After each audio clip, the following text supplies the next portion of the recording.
몇 주간이 될지 모르지만 오늘부터 하나님 은혜에 대한 말씀을 좀 나누어 보려고 합니다. 하나님의 은혜에 대해서. 말씀의 주제는 이거예요. 어떻게 하면 내 삶에 하나님의 은혜가 흐르고 잃어버린 은혜의 감격을 회복할 수 있을까 하는 부분입니다. 하나님의 은혜를 설명하는 데 있어서 여러 가지 비유를 들 수 있겠는데 저는 바다에 비유하고 싶어요. 하나님의 은혜는 바다와 같다. 한번 따라 할 거예요. 하나님의 은혜는 바다와 같습니다. 모든 물이 바다로 흘러내려가는 것처럼 하나님의 은혜는요, 우리의 모든 죄와 허물들을 다 받아들이고 삼켜버리기 때문에 그렇습니다. 인간의 어떠한 죄와 허물도 그 은혜의 바다를 더럽게 하거나 마르게 할 수 없기 때문에 그렇습니다. 하나님의 은혜를 이미지로 한번 형상해 본다면 우리에게 사랑을 베푸시기 위해서 허리를 굽으시는 모습이라고 또 설명할 수 있을 것 같아요. 이는 하나님의 겸손을 의미하는 건데 전지전능하신 하나님은 우리에게 한없는 사랑을 베푸시되 겸손하게 베풀어 주셨습니다. 아멘. 지극히 높으신 분이 전적으로 타락한 인간의 연약함 때문에 지극히 자신을 낮추신 겁니다. 여러분, 하나님께서 우리에게 그러한 은혜를 베푸시기 위해서는 하나의 통로가 필요했어요. 왜냐하면 하나님께서 은혜를 베풀기 위해서는 반드시 하나님의 진리가 선행돼야 되기 때문에 그렇습니다. 우리는 이 진리를 공의라고도 표현하는데 쉽게 말하면 죄값을 치르는 일이 먼저 있어야 돼요. 죄값을 치르는 것도 물론 은혜이지만 우리의 죄값이 먼저 치루어져야, 죄의 문제가 해결되어야 그 자리에 하나님의 은혜가 부어지기 때문에 그래요. 아멘. 그럴 때 하나님은 우리가 받을 죄값을 누구에게 담당하셨느냐? 누구를 은혜의 통로로 사용하셨느냐? 바로 독생자 예수 그리스도인 줄로 믿습니다. 아멘. 하나님은 독생자를 은혜의 통로로 선택하시고 그 예수 그리스도에게 우리의 죄값을 대신 감당하게 하셨어요. 여러분, 우리 안에 믿음이 언제 생기는지 아세요? 바로 이러한 하나님의 은혜를 내가 발견할 때입니다. 그런 면에서 저와 여러분은 이미 다 이 은혜를 발견한 사람이에요. 이 은혜를 발견했기 때문에 바닥에 살면서도 하늘을 바라보며 믿음 생활, 영적인 생활을 해나가고 있는 겁니다. 그렇게 발견한 우리의 믿음이 언제 성장하고 언제 성숙해질까요? 발견한 하나님의 은혜를 내가 분명히 믿고 그 은혜를 주신 하나님을 찬양하면서 감사하는 삶을 살 때, 그런 삶이 지속되어질 때에 우리들의 믿음은 성숙한 믿음으로 변해갈 줄로 믿습니다. 아멘. 그렇게 볼 때 여러분, 사람들이 믿음을 갖지 못하는 이유는 분명합니다. 아직까지 이 은혜를 발견하지 못했기 때문에 그래요. 때로는 신앙생활을 중간에 포기하는 분들 계시죠. 왜 그럴까요? 발견했던 하나님의 은혜를 중간에 망각했거나 혹은 왜곡시켰기 때문입니다. 여러분, 진정한 부흥은 언제 시작될까요? 우리 각자가 하나님 은혜에 대해서 각성하기 시작할 때에 부흥의 역사는 다시 시작되는 줄로 믿습니다. 아멘. 하나님의 은혜는 우리 신앙생활의 시작이고 성숙이고 또 부흥으로 나가기 위해서 아주 중요한 요소입니다. 그래서 저는 오늘부터 하나님 은혜에 대한 말씀을 좀 나누고 싶어요. 그런데 여러분, 말씀을 전하는 제 안에 작은 두려움이 있습니다. 어떤 두려움이냐면은 혹시 저의 부족한 이 설명이 하나님의 은혜의 빛을 가려서 그림자를 만들지는 않을까 하는 염려가 제 안에 있기 때문에 그래요. 저의 부족한 설명 때문에 찬란한 하나님의 은혜의 영광을 더럽히지는 않을까, 그런 염려가 내 안에 있어요.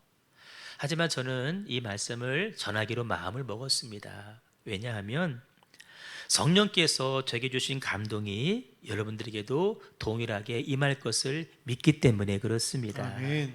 저희 부족한 설명조차도 저와 여러분 안에 계신 성령님 동일하신 분이기 때문에 바로 잡아주시고 깨닫게 해주실 것을 믿기 때문에 그렇습니다. 아멘. 간절히 바라기는요, 은혜에 대한 말씀을 듣는 가운데 우리 안에 은혜를 가로막는 모든 요소들이 다 무너지고 대신 그 자리에 하나님 주시는 은혜로만 충만하게 채워지시기를 주님의 이름으로 축복합니다. 아멘. 혹시 이런 질문을 받아보신 적 있으신지요? 우리의 신앙생활을 위협하는 가장 큰 유혹은 무엇입니까? 하는 질문입니다. 여러분, 우리 신앙을 위협하는 가장 큰 무서운 적은 무엇일까요? 외부에 있을까요? 아니요. 저는 내부에 있다고 생각을 해요. 나는 다 안다라고 하는 생각입니다. 나는 다 안다라고 생각하는 사람은 더 이상 알려고 하지를 않습니다. 왜냐?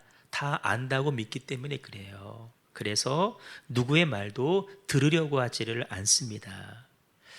말씀의 제목만 보고서도 이 말씀 다 아는 내용이야, 이렇게 판단한 경우들도 더러 있습니다. 그러나 여러분, 우리가 과연 하나님의 은혜를 다 알 수 있을까요? 날마다 하나님의 은혜를 놀라운 경험으로 받고 계시나요? 혹시 하나님의 은혜가 너무 익숙해서 진부한 단어가 되지는 않았습니까? 그러시다라면 나도 모르게 잊혀졌고 익숙해져 버린 하나님의 은혜를 새롭게 발견하셔야만 됩니다. 그리고 그 은혜가 내 안에서 다시 깨어나셔야 됩니다. 아는 것 같지만 사실은 막연했던 하나님 은혜에 대한 개념을 새롭게 정립하시고 은혜를 실제로 깊이 경험하셔야 됩니다.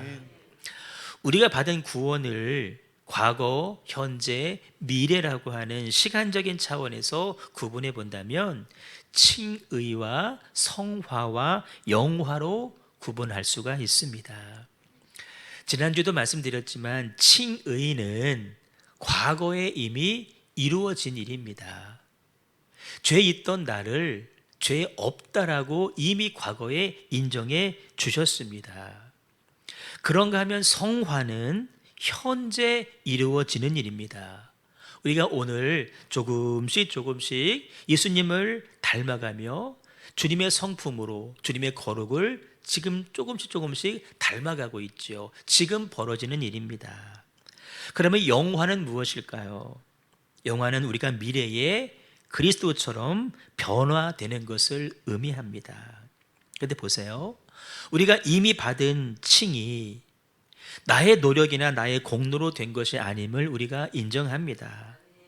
내가 무슨 자격이 있어서 된 것도 아님을 우리는 인정합니다. 오직 우리의 믿음 하나 보시고 하나님께서 주신 은혜의 선물임을 우리가 다 인정을 합니다.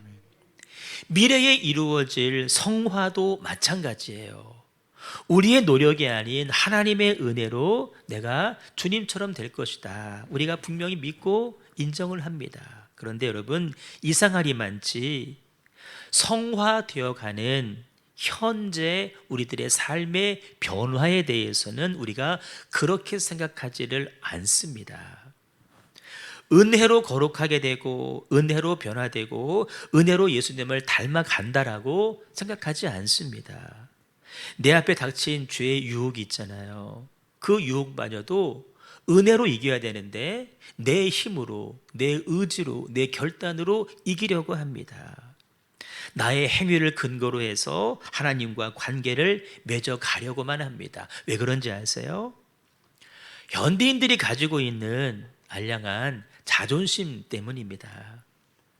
과거의 죄를 내가 거저 공짜로 용서받았는데 오늘 내 삶의 변화까지도 거저 받을 수 없다라는 생각이 우리 안에 있기 때문에 그렇습니다. 그래서 오늘 내 삶의 변화만큼은 누구의 도움받지 않고 내 노력으로, 내 열심으로 이루어야 된다는 생각이 알게 모르게 우리 속에 들어와 있다는 거예요. 현재 우리의 삶에서 하나님의 은혜가 실종된 까닭이 바로 여기에 있습니다.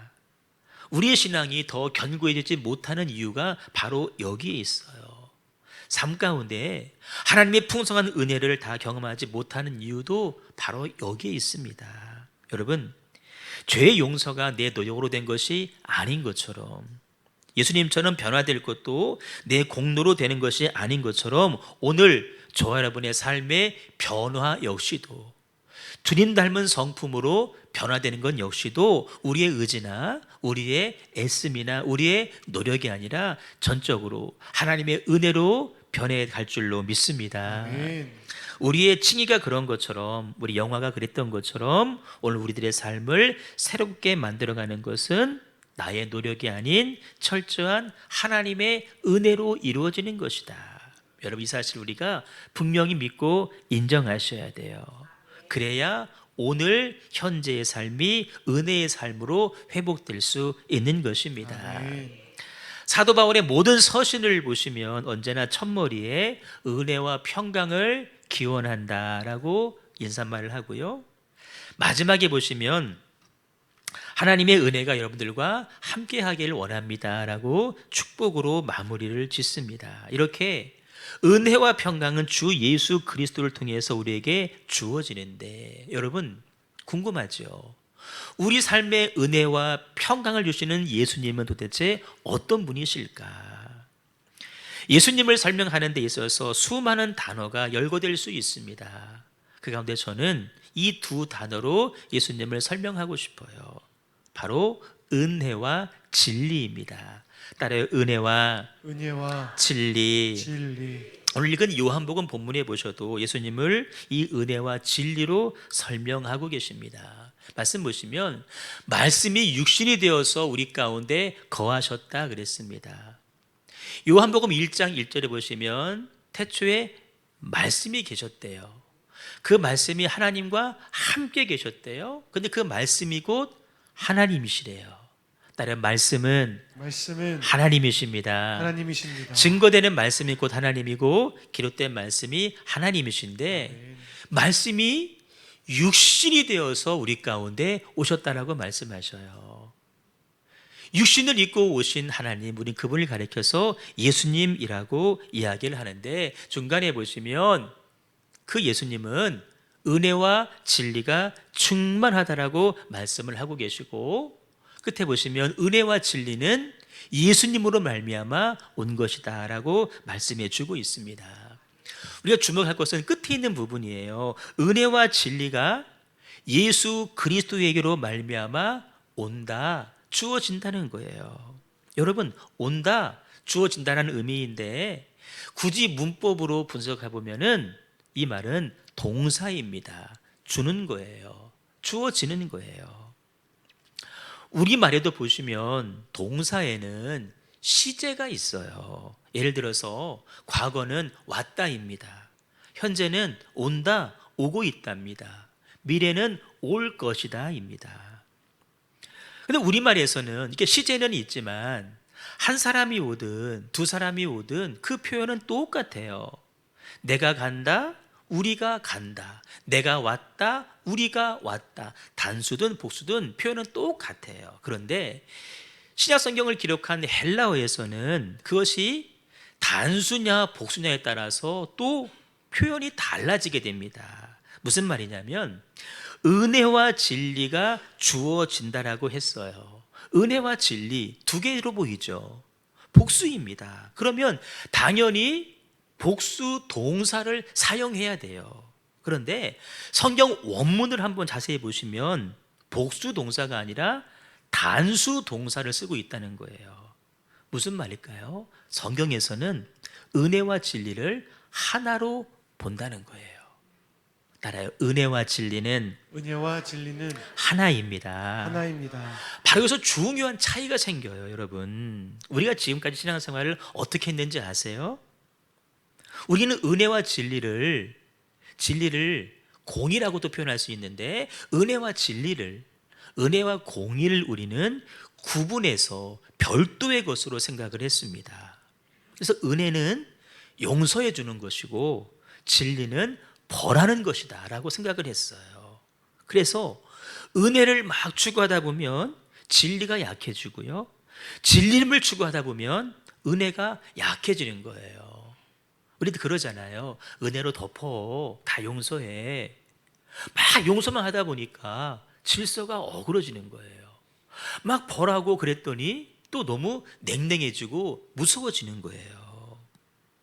여러분, 은혜와 진리가 별개의 것이라고 한다면, 만약에 여러분들 은혜가 좋아요? 아니면 진리가 좋아요?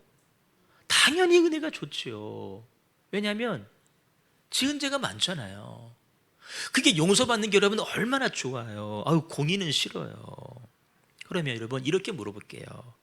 그렇게 받으신 용서에 대해서, 은혜에 대해서 얼마만큼 감사하고 계세요? 지금도 감사하고 계시나요? 물론 처음에는 감사합니다. 그런데 시간이 조금만 지나면 그 은혜 다 잊어버려요. 감사 안 해요. 또 죄를 져요. 그게 늘 반복되고 있어요. 우리 삶에 은혜가 흐르지 않는 겁니다. 하나님의 은혜가 은혜되지 못하고 있다는 증거입니다. 여러 말씀드렸죠? 예수 그리스도 안에서 은혜와 진리는 하나입니다. 아멘. 예수님을 닮아가는 우리에게도 이 은혜와 진리가 하나로 충만하셔야 됩니다. 아멘. 하나님은 모세에게 자기 자신을 계시하실 때 이렇게 설명하셨어요. 눈으로 보세요. 여호와께서 그의 앞으로 지나시며 선포하시되 여호와라 여호와라, 자비롭고 은혜롭고 노하기를 더디하고 인자와 진실이 많은 하나님이라. 인자를 베푸는데 천대까지 베풀고 악과 과실과 죄를 용서하리라 그랬어요. 얼마나 좋아요. 여기까지만 있으면 얼마나 더 좋아요. 근데 그 뒤를 보세요. 그러나 벌을 면제하지는 아니할 것이다. 심지어는 아버지 악행을 자손 3, 4대까지 보응하리라. 누구의 설명이 아니라 하나님 자신이 자신을 계시하는 겁니다. 나는 은혜의 하나님이야. 동시에 진리의 하나님이야. 성령님도 마찬가지입니다. 은혜의 영이시면서 동시에 진리의 영이십니다. 그러니까 성부, 성자, 성령 삼위일체 하나님은 공의, 은혜와 진리가 충만하신 분이십니다. 세 분은 한 분이시기 때문에 그래요. 자, 사진 하나를 보여드릴게요. 이게 DNA의 구조입니다. 이중 나선형 구조로 되어 있어요. 두 개의 가닥이 서로 이렇게 꼬여 있어요. 꼬여서 서로를 보완해 주는 그런 구조입니다.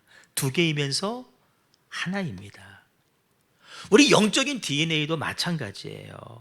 하나님의 영적인 DNA, 첫째는 은혜요, 또 하나는 진리인데, 이 은혜와 진리가 별개의 것이 아니라 서로 하나 되어 붙어 있을 때에 온전한 하나님의 성품이 되는 것입니다. 아멘. 다시 질문을 드릴게요. 여러분들은 이 하나님의 은혜를 놀라운 하나님의 은혜로 받고 계십니까?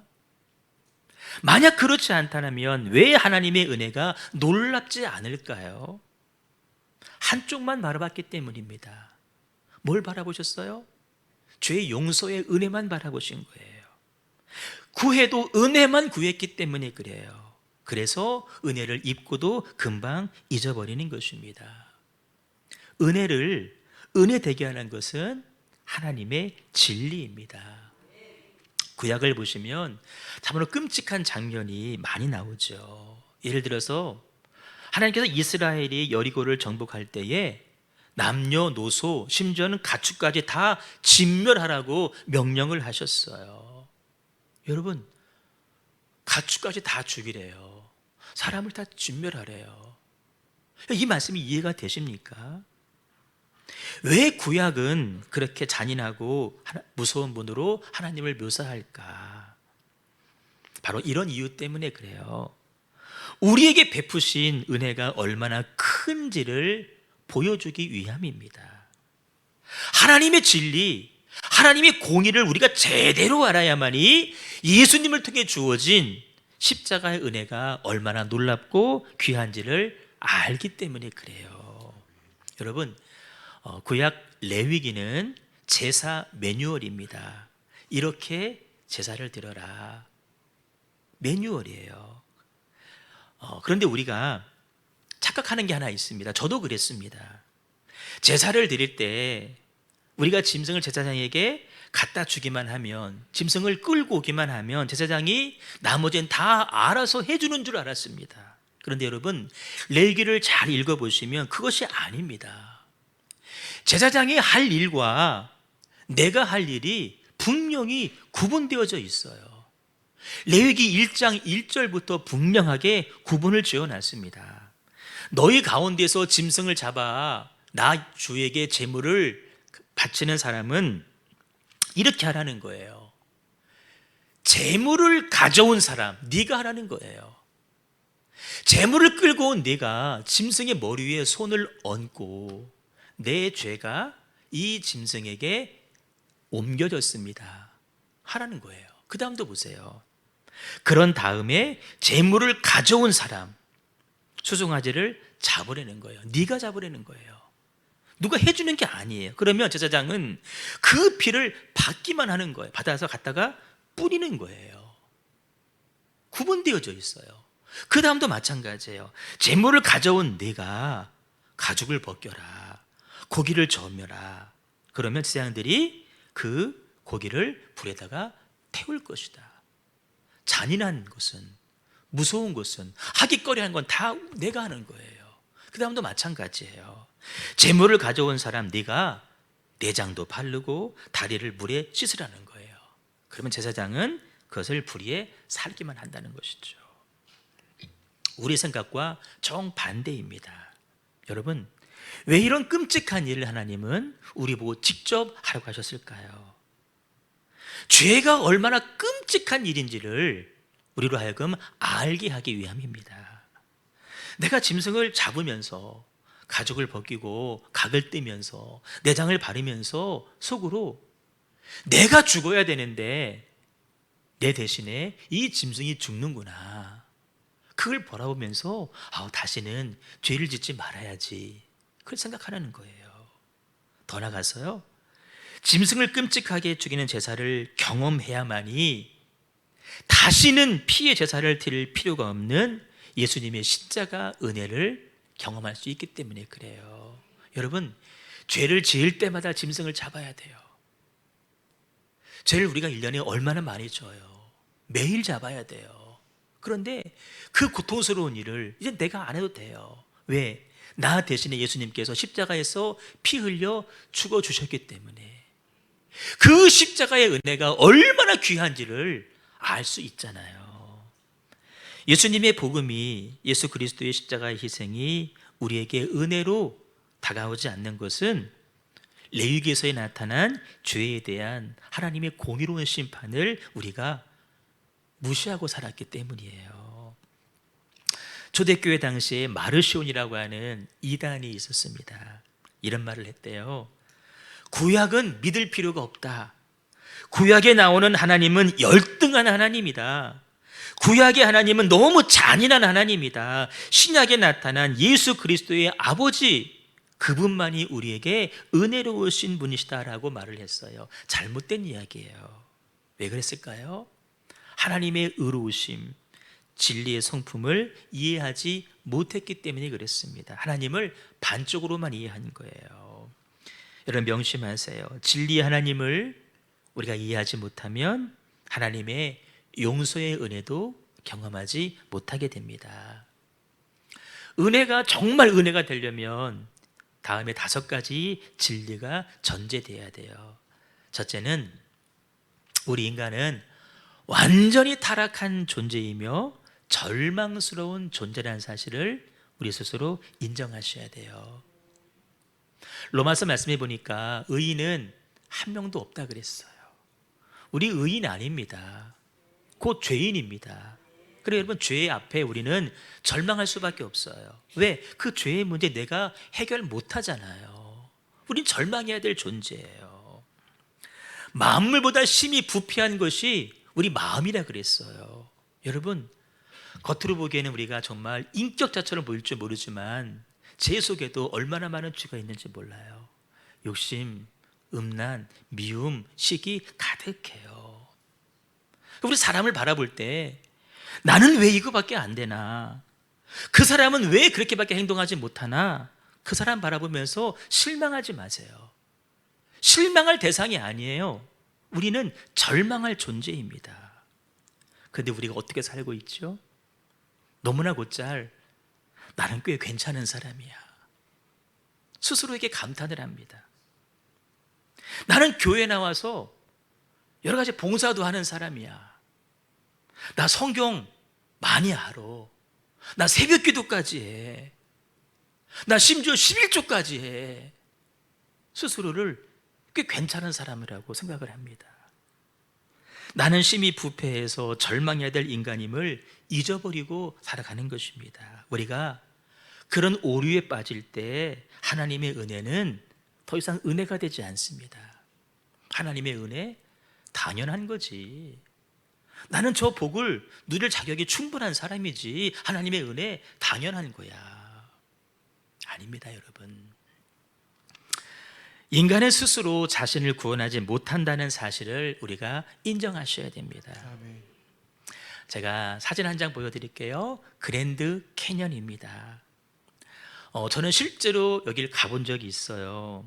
협곡이 있는데요. 얼마나 깊고 얼마나 넓은지 몰라요. 사진에는 다 담을 수 없지만 어떤 분의 설명에 의하면은 이 협곡의 가장 그 넓은 거리가 400km랍니다. 서울, 부산보다 넓은 거리의 협곡이에요. 여러분, 육상 선수가 있어요. 도움닫기에서 넓이뛰기를 하는데 어느 사람이 한 10m 뛴다고 칩시다. 건널 수 있을까요? 못 건너요. 어떤 사람은 1m밖에 못 뛰어요. 당연히 못 건너요.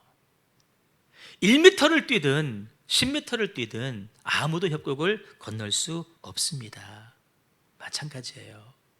인간의 능력이 아무리 많아도요, 내가 아무리 많이 배웠어도요, 아무리 많이 가졌어도요, 이 부패한 마음을 스스로 벗어날 수는 없습니다. 어떤 도덕으로도요, 어떤 윤리로도요, 어떤 선행으로도 인간의 부패함에서 벗어날 수가 없어요. 어떤 종교는 너의 자선으로, 너의 선행으로, 너의 고행으로 그 부패에서 벗어날 수 있다고 가르쳐요. 여러분, 거짓 종교입니다. 하나님은 죄에 대해서 반드시 공의로운 심판을 하시는 분이십니다. 지옥을 믿지 않는 사람들은 아니 하나님의 사랑이 하나님이시라면서 왜 지옥을 만들으셨어? 믿지 못하겠다고 얘기를 해요. 그러나 여러분, 지옥이 없으면 은혜도 없어요. 지옥이 없으면 천국이 좋은 줄을 몰라요. 하나님이 모든 죄를 짓게 만드는 사단을 지옥에 보내지 않는다면 더 이상 은혜의 하나님이 아닙니다. 우리가 가야만 했던 그곳이 얼마나 끔찍한 곳인지를 알지 못하면 하나님의 은혜가 얼마나 놀라운 곳인지를 우리는 알 수가 없어요. 하나님이 베푸시는 은혜는 하나님의 자유로운 결정에서 주어진 것입니다. 여러분, 하나님은 우리를 구원하지 않으셔도 여전히 의로우신 하나님이십니다. 우리를 죄 가운데 그냥 내버려 두셔도 하나님은 여전히 의로우신 분이셔요. 죄에 빠진 우리를 징벌하고 공의로운 심판을 하셔도 하나님은 여전히 의로우신 하나님이셔요. 그러므로 우리를 구원하신 것은 우리를 구원해야 되는 어떤 의무가 있어서 하신 것이 아닙니다. 오로지 하나님의 은혜로운 결정에 따른 것입니다. 내가 저들을 구원해야지, 사랑해줘야지, 은혜를 베풀어줘야지. 그거 안 하면 누가 뭐라고 하는 것 아니에요. 그거 안 하면 세금 내 아니에요. 자유로운 결정이셨어요. 이것이 은혜예요. 마지막입니다. 하나님은 우리에게 쏟아부으실 공의로운 징벌을 하나님 스스로에게 지게 하셨어요. 우리가 받을 징벌을 하나님 스스로 담당하셨다는 거예요. 저는 이게 가장 중요하다고 생각을 합니다. 사람들은 예수님의 십자가 사건을 믿지 않으려고 하죠. 왜 안 믿는지 아세요? 세상의 진리를 믿기 때문에 그래요. 세상에 어떤 진리인 줄 아세요? 세상에 공짜는 없다. 여러분, 세상에 공짜는 없대요. 이게 진리입니까? 우린 그 말을 성경보다 더 진리로 여겨요. 아니, 내가 받을 징벌, 내가 받는 거는 마땅해. 근데 왜 그걸 하나님이 받으셨어? 에이, 그럴 일 없어. 세상에 공짜가 어딨어. 그럴 리가 없다고 보는 거예요. 그러나 하나님은 우리가 받을 징벌을 그분의 아들 예수 그리스도 안에서 스스로 담당하셨습니다. 겉으로 볼 때는 아들 예수에게 지어준 것 같지만 사실은 하나님이 스스로 받으신 거예요.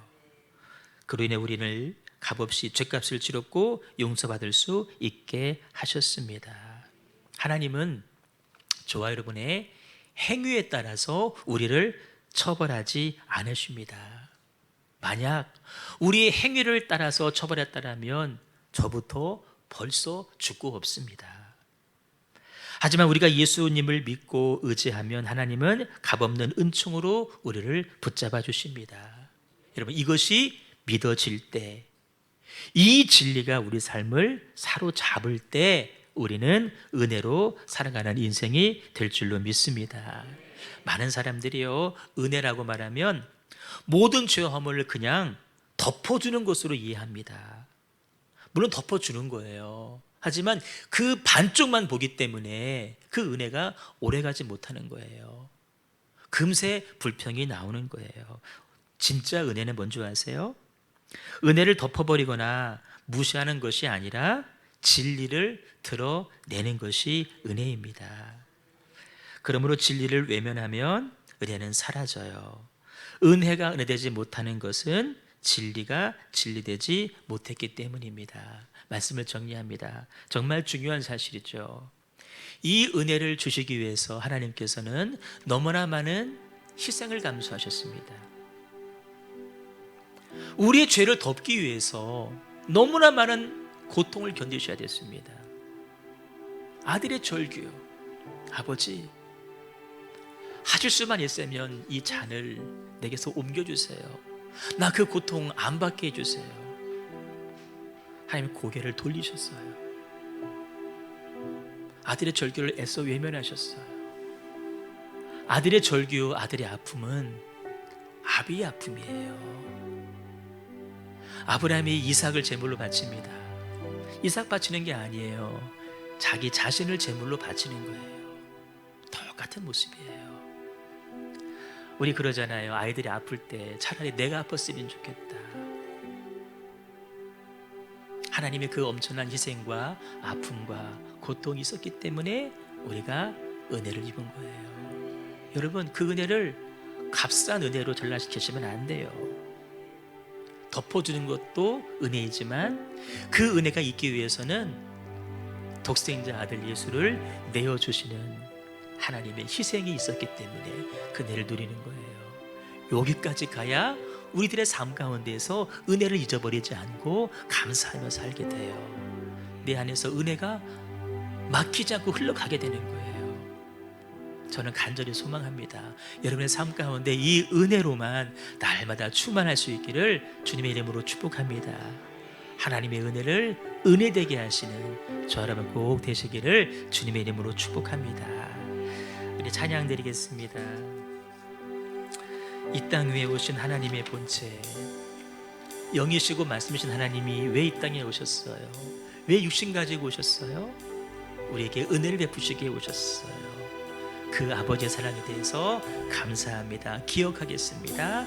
찬양하겠습니다. 이 땅 위에 오신 하나님의 본체, 십자가에 달리사 우리 죄 사하셨네. 하나님이 그를 지극히 높여 모든 이름 위에 뛰어난 이름을 주사 우리 예수 이름 앞에 절하고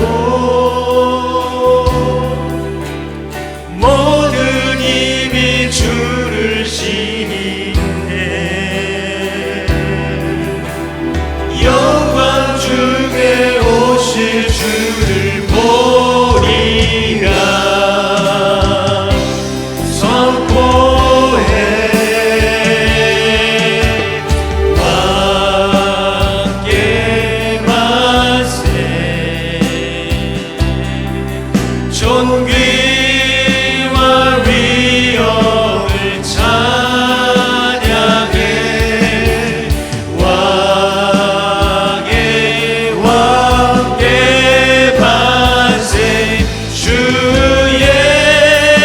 예수 하나님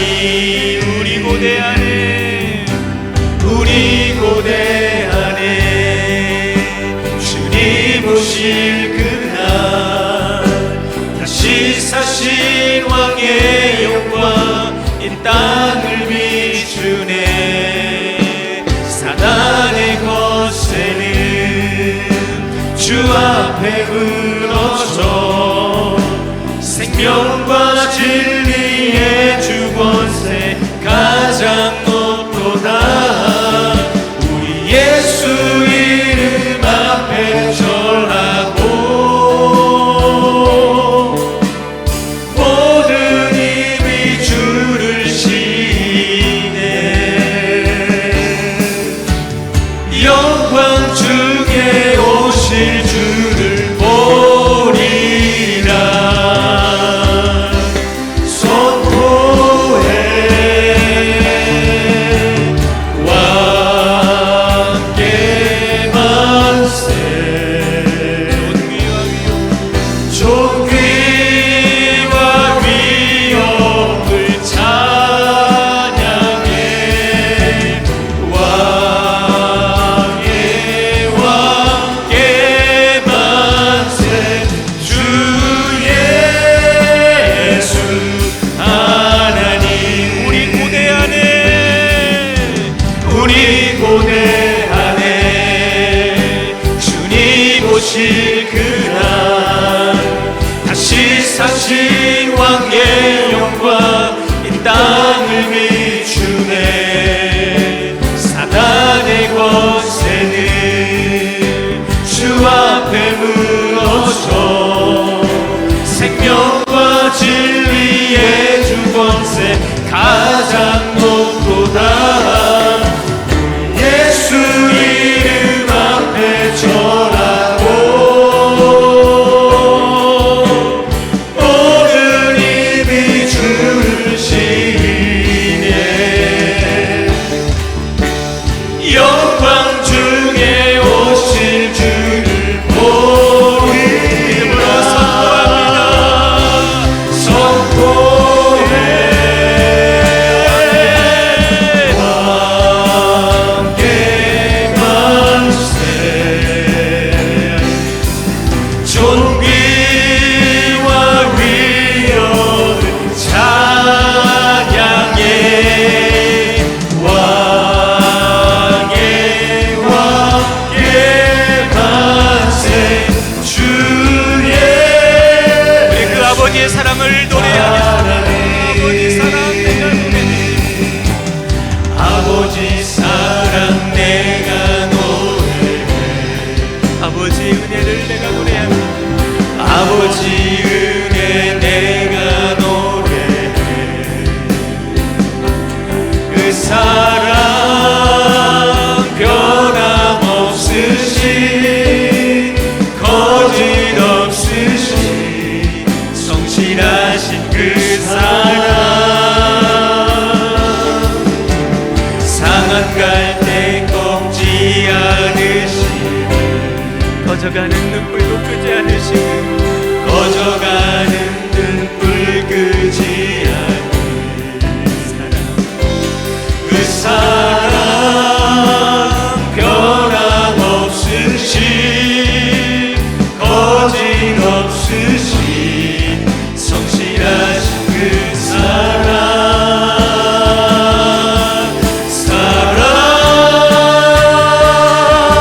그 사랑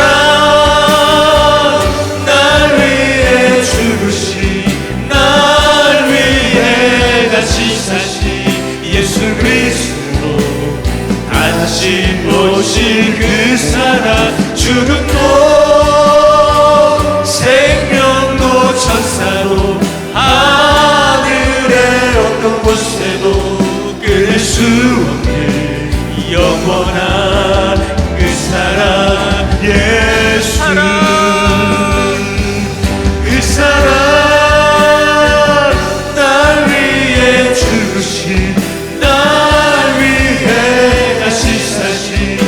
예수 그리스도 다시 오실 그 사랑 죽음도 생명도 천사도 하늘의 어떤 권세도 끊을 수 없는 영원한 그 사랑 예수.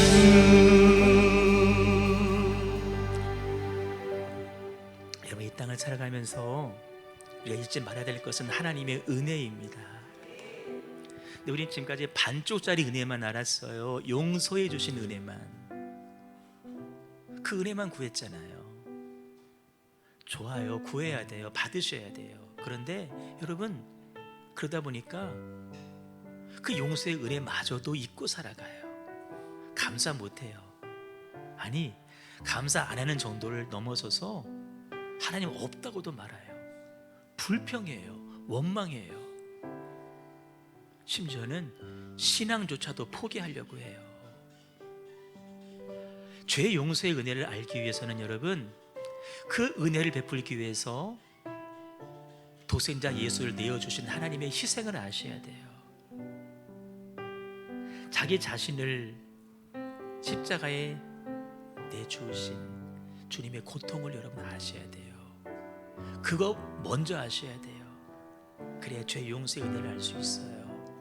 간절히 소망하기는 여러분, 나를 사랑하시고 나를 용서하기 위해서 아들 예수님 먼저 내어주신 하나님의 그 희생을 먼저 기억하는 내가 되게 하여 주시옵소서. 아멘. 은혜와 공의, 은혜와 진리가 내 안에서 온전히 하나로 이루어지고 하나로 고백될 수 있도록 인도하여 주시옵소서. 우리 말씀을 잡고 합심하여서 통성으로 애절하고 간절하게 기도하도록 하겠습니다. 주여